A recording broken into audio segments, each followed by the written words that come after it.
મારા દીકરાના લગ્ન કેટલામાં થયા ખબર? મારા 5,000 થયા હતા, એના 15,000. મને કોઈએ કઈ કીધું ને આપણે શું કે પાછા ખબર છે કે બધાનું ખાધું ખવડાવવું પડે. આમાં કોઈ નહીં રાહ જોતું. ભાઈ તમે સાદગી તોય સારું કહીએ આપણે, પણ શું કે બધાનું ખાધું ખવડાવવું પડે. કોઈ નહીં કહેતું, કોઈ મેણા નહીં મારતું. મારશે તો એક જ દાડો. કોઈ કહેતા નહીં કે શાંતિથી સારું કર્યું તમે. હું ઘરે જમતો હતો બપોરના ટાઈમે હું જમતો હતો ને મારા પપ્પા એને બેઠા બાજુ.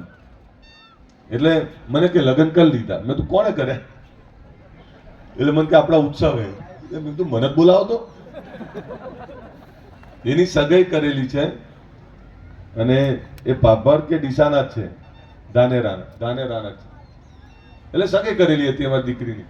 એટલે હું ના કરતો હતો. 2-3 વર્ષ ત્યાં સગાઈ ના. તે કંટાળે ને મારા મમ્મી પપ્પા અને મારા ઘરના બધા ભેગા થઈ અને 10-15 જણાએ 15,000 લગ્ન કરી દીધા. તો હું તો રાજી થયો. એમાં શું નારાજ થવાનું? બધું લે કઈ નહીં, તે પૈસા બચાયા, હવે તે સારું થયું. સાહેબ એ સુખી છે. મારા દીકરાના ઘરે દીકરી છે અને મને ખૂબ આનંદ છે. મને કોઈએ કીધું નહીં કે તમે અમને જમાડ્યા નહીં. ખોટા ઠૂંસમાંથી, ખોટા અહમમાંથી, ખોટા અભિમાનથી બહાર નીકળીએ.